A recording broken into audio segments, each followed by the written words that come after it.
Kenya machon Uhuru Kenyatta ochiwo lere wi kwan bunde ma familia mare nigo.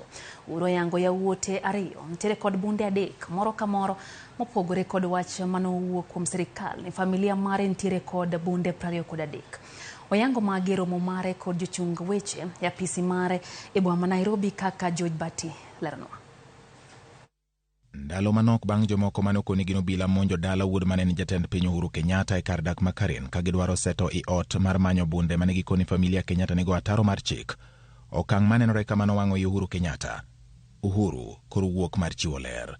E twak mare gi jochung weche, Uhuru olero ni yawuote ariyo ni kod bunde adek moro ka moro, ka mokwongo ni kod bunde ariyo kido mag pistol kod machielo motiyo godo e tuke mag dwar, to machielo ni kod bunde ariyo kod pistol achiel ka nyathine manyako to koni onge kod bunde mora mora, ka bendo lero ni bunde go duto gin mopuodhi. Uhuru okoni ne obuok e kinde mane wuode ogocho ne jomoko mane ni kod nyamburko mane kod namba ndikruok mar piny Sudan ma milambo monjo dalane, kendo ni ne gionge kod oboke mora mora mar doho, kolero ni nyaka sani onge wuode mora mora moseluongi mondo oduoki kata ochiw ler e wi bunde ma gin go. E twak mare Uhuru lieko kama: "Iya nowang' kendo ne achwanyora. Kaka janyuol iyi nyaka kai ka iwinjo ni omonj nyathini. Weche mag bunde ma iwacho e familia mara gin mana mag makruok. Sirikal ok dwar chikore tir. An gadier ni ne gitemo keto bunde kod yedhe mamero ji e dala wuoda mondo gimakrego ni oyudgi e dala wuoda." Kopogore kod yawuote, Uhuru okoni okang' mar piny owacho mayo min gi ma bende mikai mokwongo senge pacho kama Mangina Kenyatta jorit mage koro chune mondo mi opogne mage owuon, ka koro medo kod moko magimanyo kigin. Uhuru owacho kama kenda lieko: "Kane pok ogol jorit ma Mangina, mokwongo ne en gi jorit 30, kama notelonegi ne ni lemo mar Chief Inspector.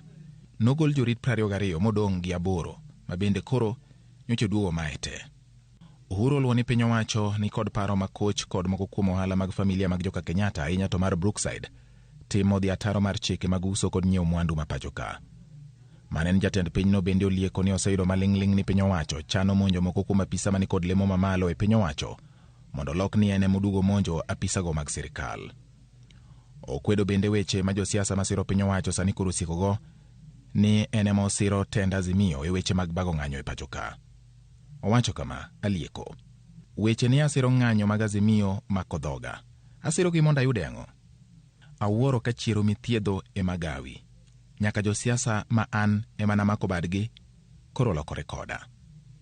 Kata obedo ni pogruok e kind Uhuru Kenyatta kod William Ruto ne onyanyore bang' mosruok mane obedo e kind Uhuru kod Raila Odinga tok yiero mag 2017, Uhuru wacho: "Alieko. Ok anyal konora ni adhi ir Ruto. Kogochona ni odwara to abiro dhi nikech en e jatend piny mara. Nadhiga ir Moi kod Kibaki kinde ka kinde mondo asom rieko. Daher nyiso Ruto ni telo en gima kalo. Otim gima ber ne Kenya. Kata obedo ni ne ok asire yiero mokalo, en tije mar tayo piny to ok mara." Uhuru okoni ne otimo kaka chik dwaro kendo chiwo telo gi kwe, ka mor mare en ka jo Kenya oriwore kendo piny Kenya obedo gi kwe. George Bati, Ramogi TV.